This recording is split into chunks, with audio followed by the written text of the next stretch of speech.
संविधान में कहीं ना कहीं छेड़छाड़ हो रहा है, वास्तव में हो रहा है या हवा हवाई है? नहीं, ये तो बात सत्य है कि संविधान में जो दो तीन जो बात छेड़छाड़ की संभावना बढ़ी हुई है, जैसे आरक्षण का सवाल है, जैसे मैंने कहा कि अभी धारा 25 संविधान की धारा 25 में इस बात को लिखा खाने पीने की स्वतंत्रता होनी चाहिए। अभी जेएनयू में जो खास करके शाकाहारी और मांसाहारी में जो मांसाहारी खाने वाले विद्यार्थी हैं उसके साथ मारपीट की संकल्प लिए हैं कि उनका जो सपना था।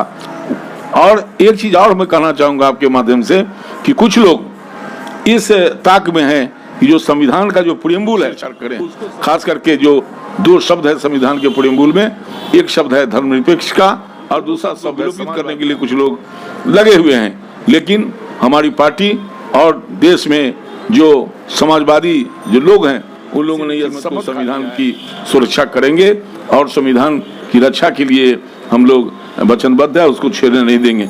हम आपको बता दें कि पहली बार कांग्रेस राज में तो नहीं हुआ, लेकिन पहली बार जब बीपी सिंह की सरकार बनी तो जो गैर कांग्रेसी शासन था उसमें अम्बेडकर का आदमकद मूर्ति लोकसभा में लगाई गई। ये पहली बार हुआ था, उसके पहले किसी ने नहीं सोचा था। आज अम्बेडकर चौराहा, अम्बेडकर का भवन, अम्बेडकर के नाम पर विश्वविद्यालय, अम्बेडकर के नाम पर जगह जगह पुस्तकालय आदि सब खोले जा रहे हैं, छात्रावास खोले जा रहे हैं उनके नाम पर। वो कण कण में आज अम्बेडकर व्याप्त हो चुके हैं। आज पूरे देश में बाबा भीमराव अंबेडकर का जयंती पूरे हर्षोल्लास के साथ मनाया, लेकिन इस बार नए पीढ़ी के लोग, युवा जो बाबा भीमराव अंबेडकर के जयंती में ज़्यादातर देखने को नहीं मिला। तो आइए हम आज खास लोगों से बात करते हैं और जानेंगे कि बाबा भीमराव अंबेडकर हम लोगों के लिए क्या छोड़ के गए और क्या बाबा भीमराव अंबेडकर का जयंती हर लोगों को मनाना चाहिए। तो बताइए चाचा जी, आज जयंती मनाया है बाबा भीमराव अंबेडकर का, तो किस तरह से आप मनाएं? आज दरभंगा जनता दल यू की ओर से अंबेडकर के जी की जो जयंती हुई है वो आज 131वां जयंती हम लोग मना रहे हैं। आप जानते हैं कि अंबेडकर जी की जयंती का कुछ खास मकसद है। पहले अंबेडकर को सिर्फ और सिर्फ दलितों का नेता ही कांग्रेस शासित राज्यों ने, कांग्रेस पार्टी के राज्यों ने उसको रखा था, लेकिन ऐसा नहीं है। सबसे पहली बात कि डॉक्टर अंबेडकर कट्टर हिंदूवादी प्रवृत्ति के विरोधी थे और यही कारण था कि वो हिंदू धर्म को त्याग कर उन्होंने बौद्ध धर्म स्वीकार कर लिया। चूंकि कट्टरपंथी जो ताकतें थी वो शोषितों को, पिछड़ों को कभी भी साथ नहीं लिया, कभी भी अपने लाइन में नहीं रखा, इसलिए वे हिंदू धर्म को छोड़कर बौद्ध धर्म त्यागे, बौद्ध धर्म को अपना लिया उन्होंने। आज अंबेडकर जी की जयंती हम जो मना रहे हैं, अंबेडकर जी ने 2-3 बातों पर विशेष रूप से लोगों को कहा है। जिस समय संविधान का निर्माण हो रहा था, उस संविधान के निर्माण में उन्होंने जो देश का जो अध्ययन किया था, उस अध्ययन में इस बात को उन्होंने महसूस किया कि जो एक समाज ऐसा समाज है जो उच्च जाति के लोगों के द्वारा तिरस्कृत है, बहिष्कृत है, वो वंचित समाज है।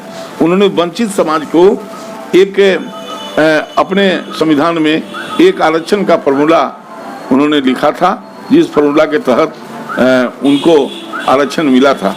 और हमारी सरकार, खासकर नीतीश कुमार ने इस अंबेडकर के सपनों का अनुपूर्ण रूप उन्होंने अनुसूचित जनजाति को महादलित मिशन बनाया, उनको विशेष रूप से आरक्षित किया, उसको रोजगार के लिए विशेष अनुदान देने का काम किया।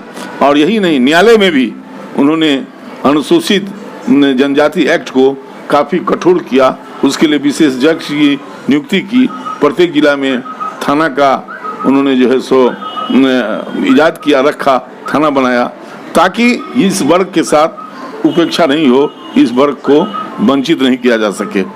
एक बात अंबेडकर जी ने अपने संविधान में और वैसे भी कहते थे कि प्रत्येक मनुष्य को शिक्षित होना होगा और वो शिक्षा पर ज़्यादा जोर देते थे। आज के दिन हम संकल्प लिए हैं कि जो अंबेडकर का जो सपना है, जो अंबेडकर की जो भावनाएं हैं, जो अम्बेडकर जो बच्चों के प्रति जो शिक्षा का जो ललक है, उनका जो संविधान के अंदर जो अधिकार है, खास करके संविधान की धारा 25 जिसमें अम्बेडकर जी ने लिखा है कि लोगों को खाने पीने का स्वतंत्रता होनी चाहिए, लोगों को घूमने की स्वतंत्रता होनी चाहिए। आजकल वो धारा 25 को भी कुठाराघात हो रहा है। कुछ लोग कह रहे हैं मांसाहारी नहीं चलेगा, कुछ लोग कह रहे हैं सिर्फ शाकाहारी चलेगा। ये जो कट्टरपंथी सोच जो धीरे धीरे पनप रहा है, ये संविधान के भावना के खिलाफ है, संविधान की धारा 25 के खिलाफ है और अम्बेडकर के भावनाओं को आघात पहुंचता है, कुठाराघात होता है। इसलिए संविधान के एक एक धाराओं को रखने के लिए, अक्षुण्ण रखने के लिए हमारी पार्टी कटिबद्ध है और खड़ा है।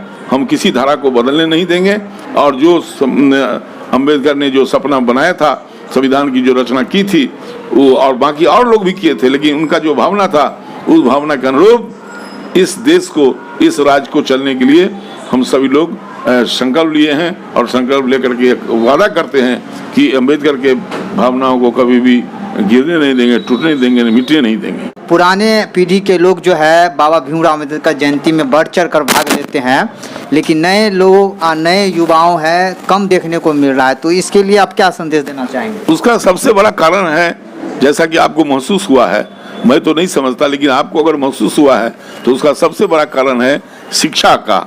शिक्षा में हमको जो पढ़ाई होती है उसमें अम्बेडकर के बारे में भी एक रचना होनी चाहिए, चाहे वो समाज शास्त्र में हो, चाहे वो हिंदी शास्त्र में हो, हिंदी के किताबों में हो, लेकिन प्रत्येक वर्ग में अम्बेडकर के बारे में, जिस तरह गांधी के बारे में, नेहरू के बारे में, राजा राम मोहन राय के बारे में, भगत सिंह के बारे में, बाल गंगाधर तिलक के बारे में जिस तरह हम लोग अध्ययन करते हैं, उसी तरह डॉक्टर भीमराव अम्बेडकर के बारे में भी पूरा उनका जन्म, उनकी भावनाएं, उनका सोच, ये लिपिबद्ध होना चाहिए, ताकि बच्चे जब पढ़ेंगे तो उनको लगेगा कि हमारे पुरख जो संविधान बनाए थे वो कितने महान थे और कितने दूरदर्शी थे, जिन्होंने संविधान बनाया, जिसका आज हम रस ले रहे हैं, आनंद ले रहे हैं। जो संविधान आज 131वां वर्ष हो गया उनके जन्मतिथि का, और आज हम लगातार बढ़ता ही जा रहा है उनके प्रति आस्था लोगों को। इसलिए नौजवान भी कभी न कभी